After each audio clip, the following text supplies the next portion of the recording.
जय हिंद साथियों। आज जो हम लोग करने वाले हैं आर्मी क्लर्क के लिए मॉडल पर करने वाले हैं, उससे पहले आपके सामने में एक इन्फॉर्मेशन और है कि ये जो रिकॉर्डेड वीडियो आपको मिलने वाला है ये इसका लिए आपको इतना आपको पे करना है बस, ठीक है। और इसका लिंक मैं डाल दूंगा डिस्क्रिप्शन में, वहाँ से कर लीजिएगा। वहाँ कोई प्रॉब्लम हो तो आप मुझे 9102195290 मुझे व्हाट्सएप कर लेना, ठीक है। अब इतना है, ये रिकॉर्डेड वीडियो सारे मिलेंगे आपको, एक साथ मिल जाएंगे, ठीक है।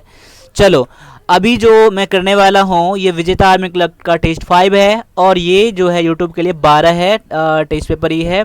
और इसमें जो पेपर जो रहेगा आप एग्जाम से बिल्कुल थोड़ा डिफरेंट रहेगा। डिफरेंट कहाँ रहेगा तो आप इंग्लिश सेक्शन में आपको थोड़ा डिफरेंट मिल जाएंगे। मे भी हो सकता है कि ऐसा क्वेश्चन एग्जाम में आपको आ जाए। मैं तो ये कहता हूँ कि ऐसा पेपर नहीं आया एग्जाम में, लेकिन तब भी मैंने ये पेपर आपके लिए ला दिया है, क्योंकि ये सारे क्वेश्चन एग्जाम में पूछे गए थे इंग्लिश वाला पेपर। इसलिए आप इस पेपर को लास्ट तक जरूर देखिएगा तो पता चल जाएगा कि पेपर का पैटर्न कैसे चेंज हुआ है। मे भी हो सकता है कि सिलेबस में अभी भी वही है, लेकिन आप एग्जाम में भी आ सकते हैं, तो इस क्वेश्चन को भी आप जरूर एक बार देख लीजिएगा। इसलिए इस क्लास को आज पूरा देखें, अब एग्जाम से थोड़ा सा डिफरेंट ये पेपर है, ठीक है। अब देखिए, सबसे पहला जो क्वेश्चन आज का है, लखनऊ किस नदी के किनारे स्थित है। लखनऊ जो है कौन से नदी के किनारे स्थित है। आपके पास चार ऑप्शन है, यमुना, ताप्ती, शिप्रा और गोमती। तो आपका यहाँ पर आंसर करेक्ट है गोमती, ऑप्शन नंबर डी, यानी ऑप्शन नंबर डी आपका यहाँ पर आंसर है, तो बिल्कुल करेक्ट है। आगे देख लीजिए, अगला क्वेश्चन है, भारत में निम्नलिखित में से किस स्थान पर अधिकतम वर्षा होती है। आपके पास देखिए चार ऑप्शन होने चाहिए थे, एक ऑप्शन थोड़ा कट गया है, यानी कि यहाँ पर ऑप्शन आपका आंसर है ऑप्शन नंबर बी है, जो कि मानसीराम है। कहाँ है? मानसीराम है आपका आंसर, जो कि मेघालय में है। ऑप्शन नंबर बी जो है आपका करेक्ट आंसर है। आगे आ जाइए, अगला क्वेश्चन है, भारत के प्रथम उपराष्ट्रपति कौन थे। चलिए, चार ऑप्शन में से आपका आंसर ये तो कम से कम करेक्ट होना चाहिए सभी का। अगर नहीं पता है तो नोट जरूर कर लीजिएगा, ये आपके एग्जाम में आए हुए पेपर हैं, ठीक है। डॉक्टर एस राधाकृष्णन, ये डॉक्टर एस राधाकृष्णन जो थे भारत के प्रथम उपराष्ट्रपति थे, ठीक है। ऐसे यानी कि डॉक्टर सर्वपल्ली राधाकृष्णन, ठीक है। आगे है, रामकृष्ण मिशन की स्थापना किसने की थी। रामकृष्ण मिशन की स्थापना किसने की थी। तो चार ऑप्शन आपके पास दिया गया है, जहां आपको लगे वीडियो को पॉज करने हैं, वीडियो को आप वहां पॉज कर लेना, ठीक है। इसका करेक्ट आंसर है ऑप्शन नंबर बी है, स्वामी विवेकानंद, ठीक है। आगे जाइए, अगला क्वेश्चन है, निम्नलिखित में से किस राज्य की सीमा किसी पड़ोसी देश को नहीं छूती है। क्वेश्चन नंबर 5, क्वेश्चन नंबर 5 का आंसर देख लीजिए क्या है आपका आंसर। पहला है झारखंड, बिहार, पश्चिम बंगाल और उत्तर प्रदेश, यानी कौन सा राज्य है जो किसी पड़ोसी देश को सीमा से नहीं छूता है। तो ये है इसका आंसर करेक्ट, झारखंड है, ऑप्शन नंबर ए आपका करेक्ट आंसर है।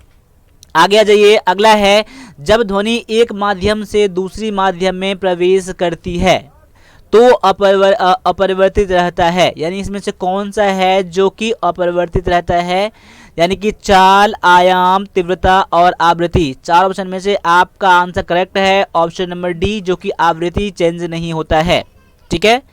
आगे है, रासायनिक रूप में धावन सोडा है। धावन सोडा क्या है, केमिकली इसका नाम क्या है। देखिए, चार ऑप्शन आपके पास है, sodium bicarbonate, sodium carbonate, sodium sulphate और सोडियम नाइट्रेट। अगर आपका आंसर ऑप्शन नंबर बी है, यानी कि सोडियम कार्बोनेट है, तो आपका आंसर बिल्कुल 100% यहाँ पर करेक्ट है। आगे जाइए, अगला है, निम्न में से सौर ऊर्जा से किसको विद्युत ऊर्जा में बदल सकते हैं। निम्न में से सौर ऊर्जा से किसको विद्युत ऊर्जा में बदल सकते हैं, यानी किससे किस चीज़ को हेल्प लेना पड़ेगा। क्या solar heater, solar cell, solar furnace, या इनमें से कोई नहीं। क्वेश्चन नंबर 8 बहुत ज़्यादा इंपॉर्टेंट है, यानी कि आपका यहाँ पर आंसर है ऑप्शन नंबर बी है, सोलर सेल, ठीक है। आगे जाइए, अगला है, रक्तचाप नापने के लिए कौन से उपकरण इस्तेमाल किया जाता है। रक्तचाप को मापने के लिए कौन सा, देखिए चार ऑप्शन आपके पास दिया गया है। अगर आपका आंसर ऑप्शन नंबर यहाँ पर डी है, यानी कि एस्फिग्मो मैनोमीटर है, तो आपका आंसर बिल्कुल 100% यहाँ पर करेक्ट है। नहीं पता है तो नोट आप जरूर कर लीजिएगा, ठीक है। आगे है, नाइट्रोजन की परमाणु संख्या कितना है। नाइट्रोजन की एटॉमिक नंबर जो है वो कितना है। चार ऑप्शन आपके पास दिया गया है। अगर आपका आंसर ऑप्शन नंबर यहाँ पर डी है यानी कि 7 है तो आपका आंसर फिर से 100% करेक्ट है। यहाँ पर नहीं पता है तो आप नोट जरूर कर लीजिएगा। 10 क्वेश्चन आपका यहाँ पर जीके और जीएस से था और आगे जो है आपका मैथ से मिलेंगे, फिर आपको कंप्यूटर से उसके बाद 25 क्वेश्चन आएंगे जो कि बहुत इंपॉर्टेंट है आप एग्जाम के लिए। इंग्लिश का पार्ट जानते ही हैं। तो चलिए देखिए, पहला क्वेश्चन दिया गया है मैथ से। ऐसे क्वेश्चन को देख के घबराना नहीं है, बहुत इजी सा क्वेश्चन है। अब देख लीजिए यहाँ पर, अब यहाँ शुरुआत कर लीजिए। अब इन दोनों को घटाएंगे, कितना हो जाएगा, 1 हो जाएगा रूट अंडर में, प्लस में देखो माफ कीजिएगा 1 हो जाएगा रूट अंडर में, यहाँ पर 80 हो जाएगा यहाँ पर, फिर यहाँ पर 16 दिया गया है, ऐसे कर लो यहाँ प्लस। अब देखो क्या करना है यहाँ पर, अब देखो 1 का जो वर्गमूल करोगे आप, रूट निकालोगे तो 1 का 1 ही रहता है ना, तो 80 और 1 कितना हो जाएगा, 81 हो जाएगा रूट अंडर में, फिर प्लस में 16, फिर ऐसे है यानी रूट अंडर में 16, इसका रूट अंडर करो, रूट बाहर करोगे तो कितना हो जाएगा, 9 हो जाएगा, यानी 16 ना कितना हो जाएगा, 25 हो जाएगा रूट अंडर में। इसको जब रूट अंडर बाहर रूट घटाओगे यहाँ 5 हो जाएगा, इसका square root. Option number B जो है, ए जो है आपका आंसर 100% करेक्ट है। बस आपको यहाँ क्या करना है, लास्ट से देखना है, ठीक है। आगे आ जाइए, अगला है एक वृत्त का व्यास 28 सेंटीमीटर है तो उसका परिमाप क्या होगा। अब वृत्त के वृत्त का व्यास दिया गया है, उसका परिमाप पूछ रहा है। वृत्त का परिमाप बोले या फिर परिधि बोले, ठीक है, बात एक ही होगा। अब यहाँ पर व्यास दिया गया है 28, तो फिर आपका त्रिज्या कितना हो जाएगा, व्यास बटा में 2 हो जाएगा, यानी कि 28 बटा में 2 हो जाएगा, यानी कि 14 सेंटीमीटर क्या हो जाएगा, इसका परिमाप हो जाएगा। अरे माफ कीजिए, त्रिज्या इसका हो जाएगा। अब आपको क्या निकालना है, यहाँ पे इसका परिमाप निकालना है। तो देखिए याद कर लीजिए, वृत्त का परिमाप बोलें या फिर परिधि बोलें, बात एक ही है। इसका होता है 2 पाई आर होता है। 2 इंटू में 22 बटा में 7, पाई का वैल्यू होता है, आर का वैल्यू है 14, 7 दूना में 14, 2 दूना 4, 88 सेंटीमीटर क्या हो जाएगा, आपका आंसर ऑप्शन नंबर डी में, सी में है। अब देख लीजिए यहाँ पर मेंसुरेशन में जितने सारे फार्मूले आते हैं, सारे फार्मूले आपको याद होने चाहिए, क्योंकि एग्जाम में आपके फार्मूला भी कभी कभी पूछ लिया जाता है। आगे है, दो संख्याओं का योग 45 है, उनका अनुपात 7:8 है, तो वे संख्याएं क्या होगा। देखो ऐसे क्वेश्चन बनाने के लिए आप क्या करना, तो आप ऑप्शन का हेल्प लेना। अब देखिए दोनों का अनुपात कितना आना चाहिए किसी ऑप्शन में, 7:8 और जोड़ के 45। अब देख लो दोनों को जोड़ोगे तो कितना हो जाएगा, 45 हो जाएगा, लेकिन अनुपात में 7:8 नहीं आएगा, पहला गलत। अनुपात इसका भी नहीं आएगा, अनुपात इसका भी नहीं आएगा, अनुपात किस, देखिए अनुपात इसका आ जाएगा, यानी 21 अनुपात में 24, यानी कि देखो 3 सत्ते 24, 3 सत्ते 21 और 3 अट्ठे 24, 7:8 आ गया, और दोनों को जोड़ने पे कितना आता है, 45 आता है। देखो दोनों को जोड़ोगे कितना आ जाएगा, 45, और दोनों का अनुपात कितना आता है, 7:8। तो आपका आंसर ऑप्शन नंबर सी है। ये तो पहला तरीका है। अगर मान लो दो संख्या मान लो, आप देखो दोनों का अनुपात दिया है कि 7:8 दिया है ना, पहली संख्या हो जाएगा 7x, दूसरा संख्या हो जाएगा 8x। अब दोनों को जोड़ करने पर 45 हो जाएगा, 7 8 कितना हो जाएगा, 15, यानी 15x बराबर कितना हो जाएगा, 45, और x बराबर में कितना हो जाएगा, देखो 45 बटा में कितना, इसको इस तरफ करो भागा में आ जाएगा ना, 45 बटा में 15 आ जाएगा, यानी काट कितना हो जाएगा, 3। अब x बराबर में हो गया 3, तो पहली संख्या कितना था, 7x था ना, तो 7 गुना में 3 कर दो, यानी 21 हो जाएगा। दूसरी संख्या 8x है ना, 8x यानी 8 गुना में 3 कर लो, यानी कि 24। पहली संख्या 21, दूसरी संख्या 24। ऐसे भी आप कर सकते हो, बहुत ही आसान सा क्वेश्चन है ये। आगे है, इतना सेंटीमीटर त्रिज्या वाले गोले का पृष्ठीय क्षेत्रफल कितना है। अब यहाँ पर मेन है इसका फार्मूला है, फार्मूला देख लिए, गोले का पृष्ठीय क्षेत्रफल का फार्मूला क्या होता है, 4 पाई आर स्क्वायर होता है। क्या होता है, गोले का पृष्ठीय क्षेत्रफल का फार्मूला क्या होता है, 4 पाई आर स्क्वायर। इसको याद कर लीजिएगा, आपके लिए बहुत ज़्यादा इंपॉर्टेंट है। अब त्रिज्या मुझे दिया ही गया है और मुझे आर का वैल्यू यहाँ पुट करना है, तो 4 गुना में 22 बटा में 7 गुना में आर स्क्वायर है ना, 4.2 4.2। अब देखो इसको जब आप गुना करोगे तो आपको गुना और भाग करने के बाद आप चेक कर लेना, आपके सामने में दिया गया है, इसका आ जाएगा 221.76 आ जाएगा, इतना आ जाएगा आपके लिए, ठीक है। अब इसको लगभग मान निकालोगे तो इतना निकल जाएगा, तो आप आंसर और क्या करना, ऑप्शन नंबर ए कर देना, ठीक है। इसको चेक कर लेना एक बार, आप गुना भाग कर लेना इसको आप, ठीक है। मेन इसमें क्या था, फार्मूला था गोले का पृष्ठीय क्षेत्रफल का फार्मूला, ठीक है। चलो आगे है, अब यहाँ पर cot 45 degree plus cot 60 degree equal to what. अब यहाँ पर इसका वैल्यू पता करना है, ठीक है। अब यहाँ पर देख लीजिए, अब यहाँ पर जो मेन इंपॉर्टेंट है आपका इसका वैल्यू पता करना है। अब देखो कॉट 45 डिग्री का वैल्यू कितना होता है, तो कॉट 45 डिग्री का जो वैल्यू हो जाता है 45 डिग्री इक्वल टू 1 और प्लस कॉस, यहाँ मैं लिख देता हूँ मैं कॉट 45 डिग्री प्लस में कॉस 60 डिग्री वॉट। अब देखो कॉट 45 डिग्री का हो गया। अब यहाँ पे पता करना है कॉस 60 डिग्री का वैल्यू कितना है, तो 1/2 होता है, ठीक है। क्या होता है, 1/2 होता है।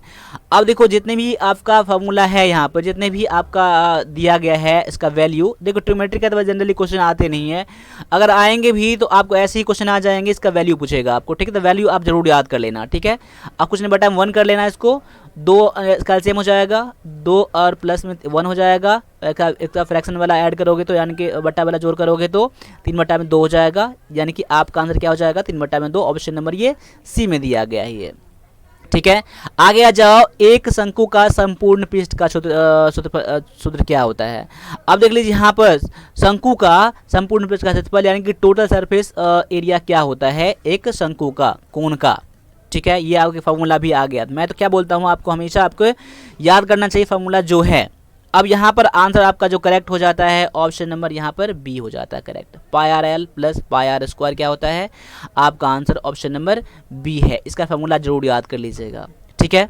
आगे आ जाओ, आगे है 16% साधारण ब्याज पर 3 वर्ष के लिए उधार लिया और 11,360 रुपया 3 साल बाद लौटाया गया तो उधार की रकम कितना था। अमाउंट कितना दिया गया था को 3 साल में 16% के दर पर उसको इतना रुपया वापस किया, तो अमाउंट कितना था आपके लिए यहाँ पर इम्पोर्टेंट है। अब देख लो, जब अमाउंट निकालना हो तो इसके लिए डायरेक्टली फार्मूला निकाल लो। वैसे तो देखो सिंपल इंटरेस्ट का फार्मूला क्या होता है, PRT/100 होता है। इससे आप क्या अमाउंट निकाल लो, फिर ब्याज निकाल लो। अमाउंट में आप क्या करो, अमाउंट में जोड़ देना, क्या जोड़ देना यहाँ पर SI जोड़ देना, तो क्या निकल जाता है अमाउंट निकल जाता है, जो कि मूलधन ये निकल जाएगा। लेकिन इसमें थोड़ा लेंथी हो जाएगा, इसके लिए मैं डायरेक्टली फार्मूला बता रहा हूँ प्रिंसिपल, यानी कि P/R कितना होता है। देखो A इंटू में 100, ये क्या दिया गया है, ये दिया गया है मूलधन दिया गया है जो आपको पूरा ब्याज के साथ मिलता है। अब 100 प्लस में RT यहाँ कर देना, ठीक है। यानी RT यानी कि 100 यानी कि 11,360 गुना में 100 बटा में 100 प्लस में R कितना है तो 16 है और ये है 3, यानी कि 11,360 गुना में 100 बटा में 16 हो जाएगा, 100 में ऐड कर दोगे तो 148 हो जाएगा। अब यहाँ पर काट देना, यहाँ पर काटने के बाद जो आपका आंसर आ जाएगा ऑप्शन नंबर यहाँ पर डी आ जाएगा। क्या आ जाएगा, डी आ जाएगा। चेक कर लेना एक बार, 7,675 रुपया आ जाएगा काटने के बाद। देखो डायरेक्टली पूरा तो आपका एग्जैक्ट आपको नहीं मिलने वाला है यहाँ पर, लेकिन दशमलव में कुछ आ जाएगा यहाँ पर, लेकिन 7,675 आ जाएगा, 7,675 आ जाएगा, ठीक है। तो आपका आंसर क्या आ जाएगा ऑप्शन नंबर डी। तो आप एग्जाम में आते हैं बस आपको काट लेना, मैं यहाँ पर सारी चीज़ बता दिया हूँ, बस काटना है आपको, ठीक, जैसे काट लो आप। आगे है, एक पिता अपने पुत्र से 2 गुना बड़ा है। एक पिता जो है अपने पुत्र से 2 गुना बड़ा है। 20 वर्ष पहले पिता अपने पुत्र की आयु से 12 गुना था, तो पिता के वर्तमान आयु कितना है। अब देख लो यहाँ पर, पहले मैं यहाँ से स्टार्ट करता हूँ।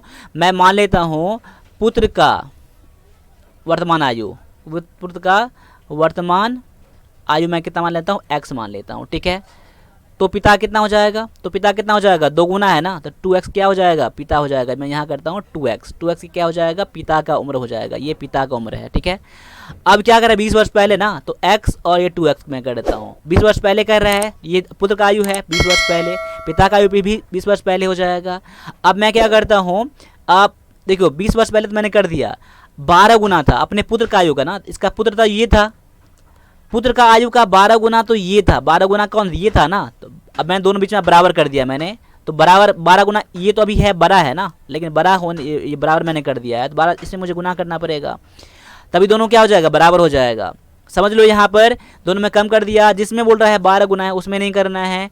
देखो पुत्र की आयु का 12 गुना, पुत्र की आयु का 12 गुना मैंने कर दिया, तो दोनों बराबर हो गया। अब देखो यहाँ पर आप उसको सॉल्व कर लो, इसको 12x हो जाएगा माइनस में देखो 12x माइनस में 12 दूना 24 240, यहाँ पर 2x माइनस में 20, यहाँ इसको इस तरफ करोगे कितना हो जाएगा 10x हो जाएगा, ये हो जाएगा 10x, इसको इस तरफ करोगे तो ये माइनस में प्लस में आ जाएगा, ये तो माइनस में है, दोनों घट जाएगा, कितना हो जाएगा ये हो जाएगा 240 में से 20 घटाओगे तो कितना हो जाएगा 220 हो जाएगा।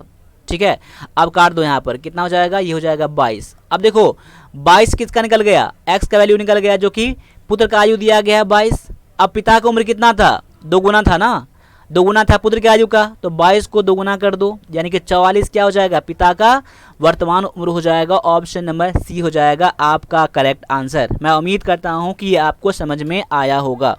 ठीक है, अब इस क्वेश्चन में देख लो क्या कह रहा है कि 450 मीटर लंबी एक रेलगाड़ी 22.2, यहाँ मैंने गलती कर दिया है 22.2, ये टाइपिंग मिस्टेक है, इतना सेकंड में 22.2 या फिर इसको आप 22.5 सेकंड में एक खंभे को पार करता है, एक खंभे को पार करती है तो गाड़ी की रफ्तार किलोमीटर प्रति घंटा में क्या होगी। अब देख लीजिए, यहाँ आपको देखो मीटर में दिया गया है, ये आपका सेकंड में दिया गया है, तो अभी जो चाल निकालोगे तो मीटर पर सेकंड में चाल निकलेगा। अब जितना आ जाएगा मीटर पर सेकंड, उसको मीटर पर सेकंड को किलोमीटर प्रति घंटा में बदलने के लिए 18/5 से क्या करना पड़ता है, गुना करना पड़ता है, तो किस में आता है किलोमीटर प्रति घंटा में आता है। अब बना लो, पहले चाल निकाल लो। चाल बराबर क्या होता है, दूरी बटा में समय होता है, यानी कि speed equal to distance upon में टाइम, यानी दूरी कितना दिया गया है 450 बटा में टाइम दिया गया है 22.5, इसको पॉइंट यहाँ से हटाओगे तो यहाँ पर 0 हो जाएगा। अब काट दो, यहाँ पर दूना हो जाएगा, 5.5 20 हो जाएगा।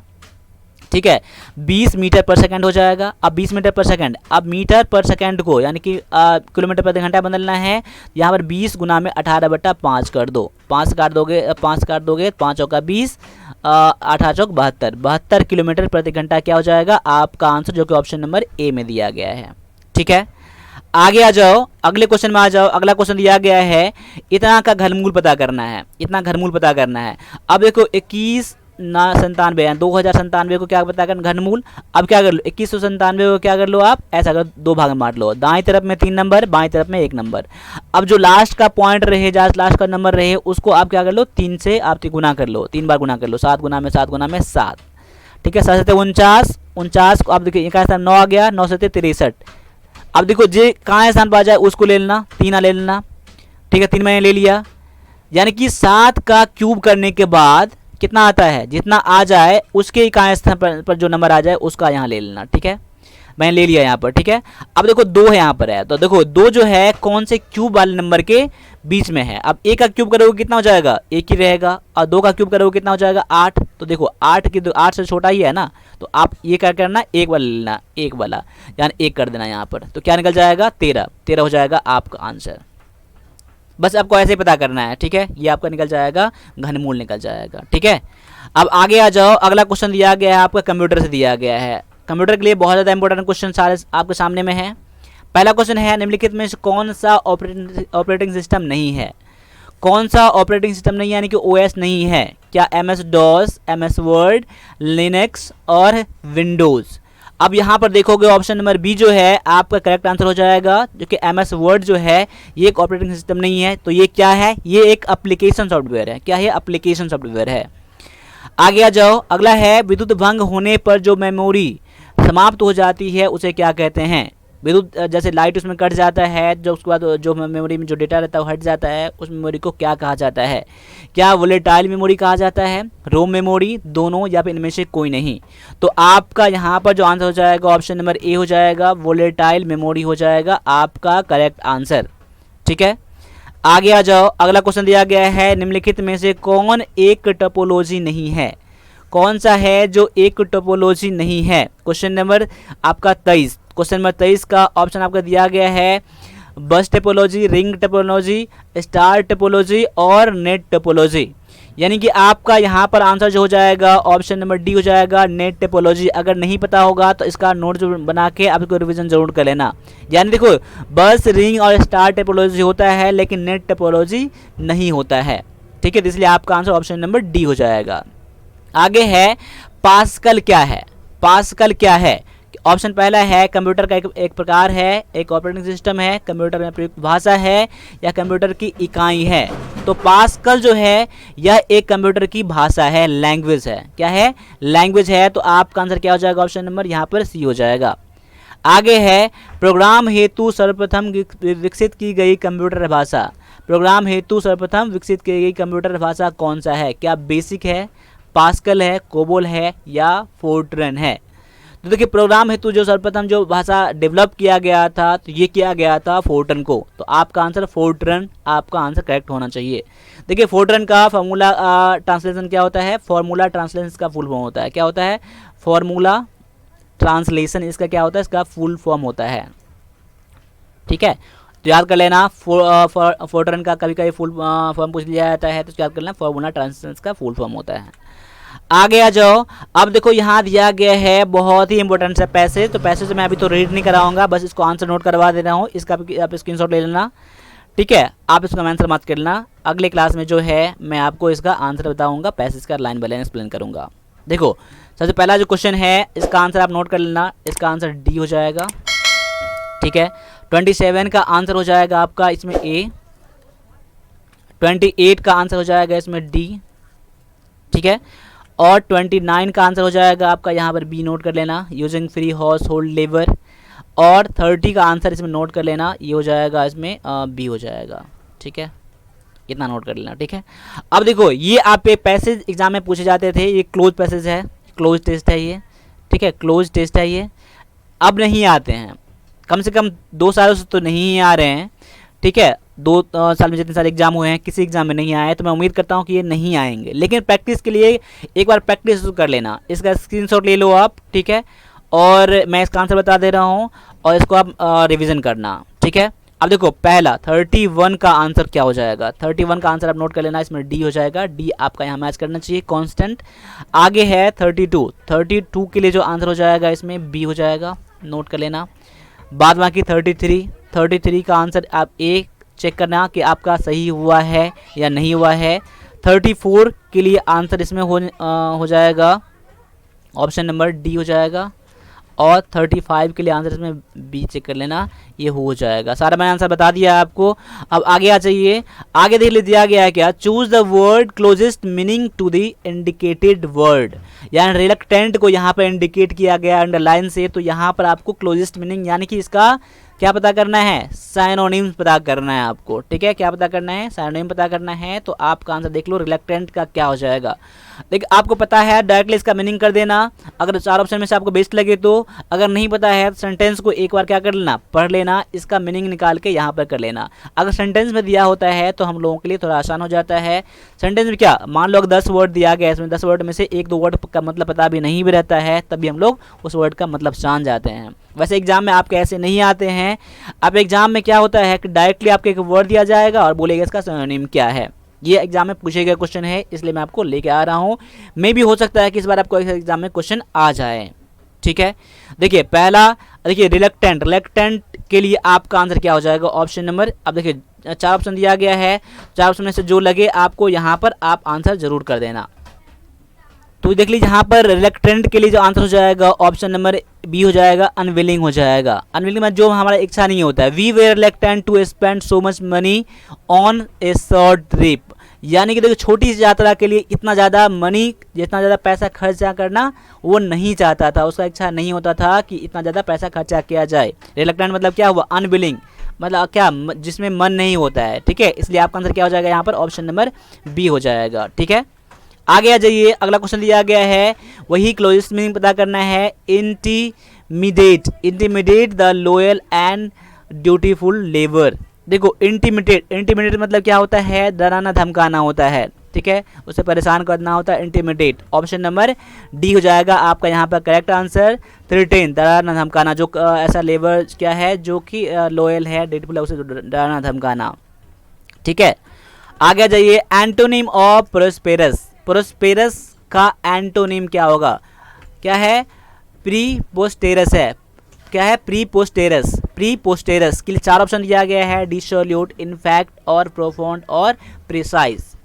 देखो प्रीपोस्टेरस मतलब क्या होता है? प्रीपोस्टेरस मतलब होता है कि एक तरह से आप ये समझ लो कि उसका जो कि झूठा है, जो सच्चा नहीं है, बेकार है। ठीक है, जो रियल नहीं है, इसका एंटोनिम में क्या हो जाएगा, इनफैक्ट क्या हो जाएगा, वास्तव में क्या हो जाएगा आपका आंसर। 4 ऑप्शन में से बेस्ट जो मैच करने वाला आपका आंसर है ऑप्शन नंबर बी यहाँ पर है। आगे आ जाइए, एंटोनिम ऑफ डेविएट। डेविएट के लिए एंटोनिम क्या होगा, डेविएट। डेविएट, अब डेविएट यहाँ पर ऑप्शन दिया गया है, तो आपका इसमें से आंसर जो हो जाएगा ऑप्शन नंबर क्या हो जाएगा, कंसंट्रेट हो जाएगा। क्योंकि डेविएट मतलब क्या होता है, ध्यान विचलित कर देना, मन थोड़ा चंचल कर देना, ठीक है, परेशान हो जाना, ठीक है, होता है डेविएट। और कंसंट्रेट मतलब क्या होता है, ध्यान केंद्रित करना। क्या होता है, ध्यान केंद्रित करना, किसी चीज़ पर फोकस करना। ऑप्शन नंबर यहाँ पर सी हो जाएगा आपका करेक्ट आंसर। आगे आ जाइए, अगला दिया गया है, choose the one word for the following expression. देखिए ये सब एग्जाम में पहले आते थे, लेकिन अब थोड़ा सा मैं कह सकता हूँ पहले थोड़ा इंग्लिश ईजियर है, इसलिए जो अभी मैंने पहले बता दिया था कि अब एग्जाम में ऐसा नहीं भी आ सकते हैं, और मे भी हो सकता है कि आ भी जाएँ, लेकिन इसका उम्मीद बिल्कुल कम है। मैंने थोड़ा सा डिफरेंट पेपर मैंने कर दिया है, इसको बात को ध्यान थोड़ा रखिएगा, ठीक है। अब ऐसा नहीं मत समझिए कि सारा पेपर मैं ऐसे ही बना रहा हूँ। अब देखिए, a decision taken by the vote for all of all. देखो सभी के मतों के द्वारा, सभी के द्वारा जो डिसीजन लिया जाता है उसे क्या कहा जाता है, उसे कहा जाता है डेमोक्रेसी कहा जाता है। क्या कहा जाता है, उसे डेमोक्रेसी कहा जाता है। आपका आंसर क्या हो जाएगा, ऑप्शन नंबर बी। हमारे देश में क्या है, डेमोक्रेसी है, सभी के मत से कोई पॉलिटिकल पार्टी चुने से आते हैं, ठीक है। आगे है, choose the word one word from the, इसमें वन वर्ड पता करना है। A place where words are kept is called. ऐसी जगह को क्या कहा जाता है जहाँ पर बर्ड रखे जाते हैं, उसे 4 ऑप्शन आपके पास है, ये है एवियरी है। क्या है, एवियरी हो जाएगा आपका आंसर। यहाँ पर जू मत करना, ठीक है, जू मत करना। यहाँ क्या हो जाएगा, एवियरी हो जाएगा आपका आंसर, ऑप्शन नंबर डी हो जाएगा, ठीक है। आगे आ जाइए, इस तरह एग्जाम में आपको एक वर्ड एग्जाम क्वेश्चन आते हैं और आ भी सकते हैं, ठीक है। fill in the blank with suitable words. If he work hard, he in requirement examination. If अगर बहुत ज़्यादा मेहनत करता है तो क्या हो जाता है, अगर बहुत ज़्यादा मेहनत करता है तो क्या हो जाएगा, he would have passed the examination, ठीक है। ऑप्शन नंबर यहाँ पर क्या हो जाएगा, बी हो जाएगा आपका करेक्ट आंसर, ठीक है। आगे आ जाओ, अगला क्वेश्चन है, फिल इन द ब्लैंक से he is going to his college in new bus. देखिए मैंने सही मैं बदल, देखिए यही होता है, रीडिंग का हैबिट यही होता है कि आपके मुंह से ऑटोमेटिक निकल जाता है। मैंने आंसर बता दिया है, यहाँ बता कर लो, फिर भी आपका आंसर क्या होने वाला है, इन, एट, ऑन, बाय। तो यहाँ पर आपका आंसर जो हो जाएगा ऑप्शन नंबर ए हो जाएगा, इन यहाँ पर हो जाएगा, मैंने पहले ही बोल दिया था, ठीक है। ही is going in his college in a new bus. अब देख लीजिए, ये यहाँ पर दिया गया है इन इज, अब देखिए जहाँ अगर ज़्यादा ही go to school, SCHOOL, school by bus. देखो यहाँ पर हो जाएगा बाय बस हो जाएगा, लेकिन यहाँ पर क्या है, अब कैसे वो जा रहा है, तो वो न्यू बस में जा रहा है। यहाँ देखो सेंटेंस दोनों का मतलब अलग अलग है। देखो ही गो टू स्कूल बाय बस, तो ये तो बिल्कुल ठीक है, बाय यहाँ लगा दिया मैंने, तो यहाँ पर बाय मत लगाना, ठीक है। चलो आगे देख लो, आगे दिया गया है, you will be cured this disease eight earliest. अब देखिए ये तो पता चल गया, यहाँ पर अर्लीस्ट दिया गया है, ये आपका सुपरलेटिव डिग्री है, तो इससे पहले दो तो आएगा ही, 2 बार दिया गया, ऑप्शन नंबर बी में दिया गया है, तो ऐसे भी चुन सकते हो आप, ए आएगा नहीं, एन आएगा नहीं, और ए आएगा नहीं, तो आपका आंसर ऑप्शन वैसे भी आपका हो जाएगा, बी हो जाएगा। वैसे भी क्या होता है, क्योर्ड ऑफ होता है, किससे से छुटकारा पाना, कोई दुख तकलीफ से, बीमारी से, क्योर्ड ऑफ होता है, ऑप्शन नंबर बी आपका आंसर यहाँ पर है। आगे आ जाओ, अगला दिया गया है, सुटेबल वर्ड, यानी you can imagine how I suffered in his company. देख लो यहाँ पर यू कैन क्या है, अब यहाँ पर हाउ दिया गया है, तो हाउ के बाद मेनी अगर देता हूँ मैं, अगर मेनी तो मैच करेगा, लेकिन क्या है, suffered in his company, suffered उसको क्या परेशानी, यहाँ पर तो काउंटेबल है नहीं, यहाँ पर तो मेनी वाला आएगा नहीं, मोर आएगा नहीं, हाउ मोर आएगा नहीं, हाउ मोस्ट आएगा नहीं, मच वाला ही आएगा यहाँ पर, ठीक है। तो वैसे भी आपका आंसर ऑप्शन नंबर ए हो रहा है। वैसे मैं हार्डली मैच कर रहा हूँ, you can hardly imagine, hardly शायद ही, ठीक है, यानी हार्डली ऑप्शन नंबर बिल्कुल सही है आपका ए, ठीक है। ऑप्शन नंबर ए आपका यहाँ पर करेक्ट आंसर है। आगे आ जाओ, यहाँ पता करना है क्या, identify the kind of pronoun in the following sentence. ये आप एग्जाम में क्वेश्चन आ सकते हैं और ऐसे भी अभी भी आ रहे हैं, ठीक है, इसलिए आपको ऐसे क्वेश्चन भी प्रैक्टिस करना चाहिए कि यहाँ पर जो दिया गया अंडरलाइन वर्ड किया गया है हु का, हु ये कौन सा प्रोनाउन है। पहले एग्जाम में आपको आ गया है 1 साल पहले कि आपका एक नॉन का क्वेश्चन आ गया, ऐसे अंडरलाइन कर दिया गया तो पूछा था ये कौन सा नॉन है, ये क्या नॉन है या नहीं है, ये पूछा गया था, ये ठीक है, या क्या है ये चीज़।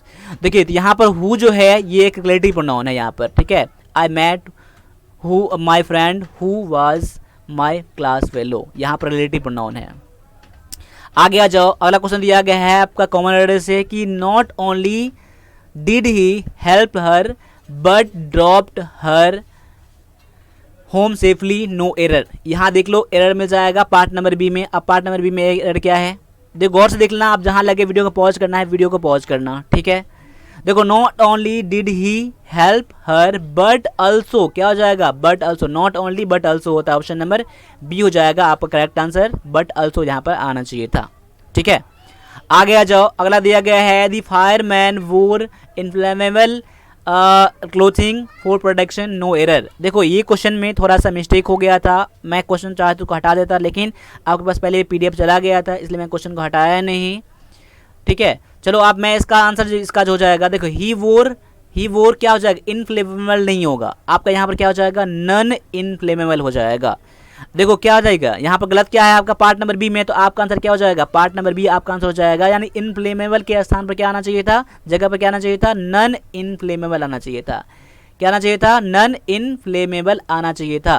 क्यों, कैसा कपड़ा पहनना चाहिए उसको, जो कपड़ा जलने वाला है। इनफ्लेमेबल मतलब क्या होता है, इनफ्लेमेबल मतलब क्या होता है, ज्वलनशील होता है, ये तो उल्टा ही कह दिया था ना। नन यहाँ पर क्या जाएगा, नन इनफ्लेमेबल, इनफ्लेमेबल के जगह पर, इसलिए पार्ट नंबर बी में आपका एरर है। आगे आ जाओ, ये क्वेश्चन दिया गया है आपका किससे, तो PQRS से क्वेश्चन दिया गया, तो आप एग्जाम में 3 क्वेश्चन आ रहे हैं और आएंगे भी, ठीक है। और ऐसे सेम का सेम क्वेश्चन आ जाएगा, क्या है, आई read an advertisement that said, इसके बाद कौन सा आ सकता है एक बार देख लो, उसके बाद ऑप्शन में हम हेल्प ले लेंगे, ठीक है। अब देखो ऐसे क्वेश्चन बनाने के लिए ऑप्शन का बहुत आपका हेल्प करने वाला है ये।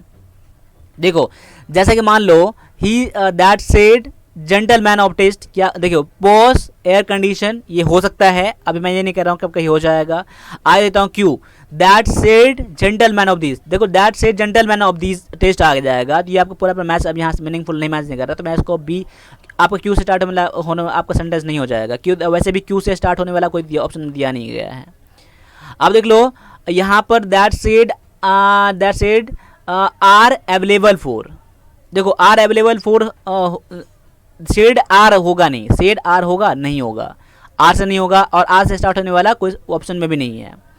देखो that said fully furnished room, यहाँ गौर कर लो, देखो that said fully furnished room ये हो सकता है, लेकिन अगर मैं एस या फिर पी में से देखता हूँ, यानी पी भी हो सकता है और एस भी, अगर मैं ये देख रहा हूँ कि ऑप्शन पी ले रहा हूँ तो यहाँ पर मैच करेगा यहाँ पर कि फुल्ली फर्निश्ड रूम, यानी कि देखो कैसा फर्निश्ड रूम होगा, पहले पॉलिश क्या पॉश रहेगा, एयर कंडीशन रहेगा, तभी तो ना, पहले तो इससे पहले ये आना चाहिए था, इसलिए मैं क्या करता हूँ पी से स्टार्ट कर लेता हूँ। मैं पी से स्टार्ट करने वाला 1 2 3 में दिया गया है, अब देखो 3 में से कौन सा हो सकता है।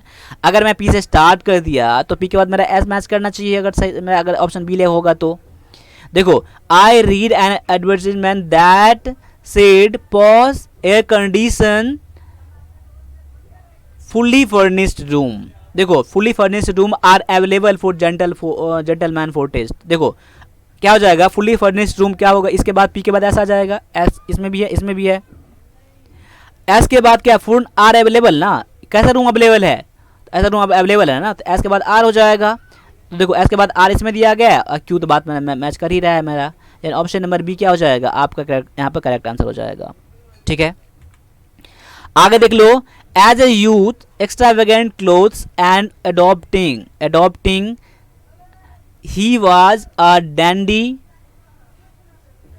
आई क्या है, melodramatic Byronic pose who delighted in wearing। अब देखो यूथ के बारे में कह रहा है, एज ए यूथ, यूथ के बाद क्या आ जाएगा, एक्स्ट्रावेगेंट क्लोथ आएगा नहीं, as a youth he was a dandy, देखो बिल्कुल सही हो जाएगा यहाँ पर कि he as a youth he was dandy, मतलब जब वो क्या यूथ था, जब उसका यूथ था, जैसे युवा वाला उम्र था, उसमें क्या था, एक मतवाला था, एक उतावला था, शौकीन था, डंडी मतलब ये होता है, ठीक है। यानी आपका यहाँ पर क्यू पिक क्या, इसके बाद ये मैच कर जाएगा, क्यू मैच कर जाएगा, लेकिन अगर एज ए यूथ क्या मेलोड्रामिक, यहाँ देखो मेलोड्रामिक बायरोनिक पोज ये होगा नहीं, as a youth who delighted, देखो मे भी हो सकता है, लेकिन इससे बढ़िया मेरा ये मैं यहाँ दे रहा हूँ, मैं क्यू से स्टार्ट कर रहा हूँ। क्यू के बाद मैं एस ले लूँगा तो हु किसके लिए आ जाएगा, ही के लिए आ जाएगा, तो यानी क्यू के बाद तो एस आ जाएगा, इतना मुझे पता है। लेकिन अब एग्जैक्ट आएगा कि नहीं आएगा ये अभी देख लीजिए। अब यहाँ पर कि देखो as a youth he was a dandy who delighted in wearing, हो जाएगा यहाँ पर क्यू के बाद एस मैच कर रहा है मेरा। देखो क्यू के बाद एस मैच कर रहा है मेरा। अब क्यू के बाद देखो क्यू इसमें भी इसमें भी इसमें भी है। अब क्यू के बाद क्या पी मैच करेगा मेरा, he was dandy extravagant clothes, देखिए होगा नहीं, पी वाला वैसे भी गलत हो जाएगा आपका। पी के बाद आर दिया गया इसमें, देखो डंडी डंडी मेलोड्रिक क्या है, मेलो ड्रामेटिक बायोनिक पोज, ये भी नहीं आएगा, यानी आर वाला भी नहीं होगा। वैसे भी देखोगे तो वैसे क्यू के बाद ऐसे मैच कर रहा है और ऑप्शन से भी आप हेल्प लेके बना रहे हो तभी मैच नहीं कर रहा है, यानी कि देखो दो ऑप्शन तो वैसे कट गए हैं, आपका आंसर वैसे भी आप आंसर ठीक हो चुका है। अब देखो उसके बाद एस के बाद पी मैच कराओ, who delighted in wearing extravagant cloth, जो बहुत ज़्यादा खर्चीला बहुत ज़्यादा महंगा होता है। देखो उसके बाद तो मेरा एस के बाद पी मेरा मैच कर रहा है ना, जो कैसा है अडॉप्टिंग, कैसा आप देखो बहुत महंगा कपड़ा पहनता है, और अडॉप्टिंग कैसा वो पोज मारता है, तो ये ऐसा मारता है, ठीक है पोज, ठीक है। ऑप्शन नंबर डी हो जाएगा आपका करेक्ट आंसर। यहाँ पर मैंने 50 क्वेश्चन कराया है और कुछ क्वेश्चन मैंने छोड़ दिए यहाँ पर, तो उसको मैं अगले क्लास में पैसेज करवाऊंगा। बाद में ऐसे एग्जाम में पेपर आपके इंग्लिश पेपर थोड़ा मैंने बहुत डिफरेंट कर दिया था, तो ऐसे एग्जाम में पेपर बहुत ही कम चांसेस है आने के, लेकिन 2 पैसेज आपके एग्जाम में आएंगे। देखिए 2 पैसेज आएंगे, जो 3 प्रिपोजिशन में आपका फिल इन द ब्लैंक्स वाला आ जाएगा, वर्ड भी आ सकता है, और 3 आपका आर्टिकल से आएंगे, 3 PQR से आएंगे, और 3 सिनोनिम एंटोनिम मिला के आएगा, और 3 कॉमन वर्ड आएगा। इतना तो फिक्स है अभी है, बाद में इस पर ही फोकस आप लोग करें तो बेटर है। 1-2 क्वेश्चन अगर 1 वर्ड का आता है और आता है उसके लिए ज़्यादा फोकस नहीं करना है, या टाइम मिलता है तो कीजिए अभी। बाद में कि इस बार का एग्ज़ाम थोड़ा सा हो सकता है जो थोड़ा लेवल ऊपर नीचे हो जाए, कुछ भी कहना ठीक नहीं होगा अभी, इसलिए आप जितना अधिक मेहनत करना चाहते हैं कर लीजिए। और आपको लग रहा है इंग्लिश का आपका वीक है, इंग्लिश क्लास ज्वाइन करना है, अभी जो फ़ी है मात्र 500 है, इसमें आपको लाइव क्लासेस मिलेंगे। और मैंने शुरू में बताया कि जितना सारा भी क्लासेस हो गए हैं ये रिकॉर्डेड वीडियो हैं, तो आपको ये मात्र 300 में मिल जाएगा, ठीक है। तो ज्वाइन करने के लिए मैं इसका लिंक दूंगा डिस्क्रिप्शन में, वहाँ ज्वाइन कर लीजिएगा, या फिर आप इस नंबर पर कॉल करके आप ज्वाइन हो जाइएगा। और पेमेंट करने के लिए जो नंबर है 8210718211, इस पर पेमेंट कर दीजिएगा और वो मुझे व्हाट्सएप कर दीजिएगा, मैं आपको यहाँ से एक्टिवेट कर दूंगा, ठीक है। तो आज के लिए बस इतना रहने दीजिए, मिलते हैं अगले क्लास में, तब तक के लिए सभी से एक बार जय हिंद।